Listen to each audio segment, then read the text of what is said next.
Watch Wiggle Water Kids TV. Watch and enjoy.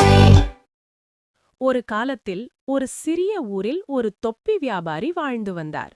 அவர் பல வகை நிறங்களிலும் வடிவங்களிலும் தொப்பிகளை தயாரித்து அவற்றை கூடையில் அடுக்கி தலையில் வைத்து ஊரூராகச் சென்று விற்பனை செய்வார்.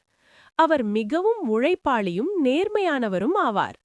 ஒரு நாள் கடும் வெயிலால் மிகவும் களைத்த வியாபாரி ஒரு பெரிய ஆலமரத்தின் கீழ் ஓய்வெடுக்க முடிவு செய்தார். சிறிது நேரம் தூங்கிவிட்டால் சோர்வு தீரும் என்று நினைத்து தொப்பிகளுடன் அங்கேயே தூங்கிவிட்டார். சிறிது நேரம் கழித்து அவர் விழித்தார்.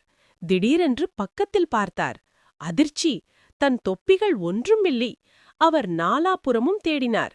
அப்போதுதான் மேலே பார்த்தார்.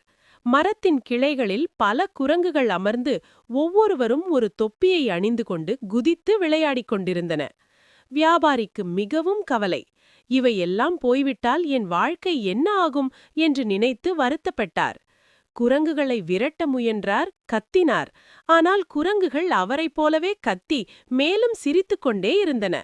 சிறிது நேரம் கழித்து அவர் அமைதியாக யோசித்தார். குரங்குகள் என்னை பின்பற்றுகின்றன என்று புரிந்து கொண்டார். உடனே அவர் தன் தலையிலிருந்த தொப்பியை கீழே எறிந்தார். அதை பார்த்த குரங்குகளும் அவரைப் போலவே நடித்து தங்கள் தலையிலிருந்த தொப்பிகளை எல்லாம் கீழே எறிந்தன. வியாபாரி மிகவும் மகிழ்ந்தார். அனைத்து தொப்பிகளையும் சேகரித்து அறிவு இருந்தால் எதையும் சமாளிக்கலாம் என்று நினைத்துக்கொண்டு சந்தோஷமாக வீட்டிற்குச் சென்றார். அன்றைய நாள் முதல் அவர் எந்த பிரச்சனை வந்தாலும் பயப்படாமல் யோசித்து செயல்பட ஆரம்பித்தார்.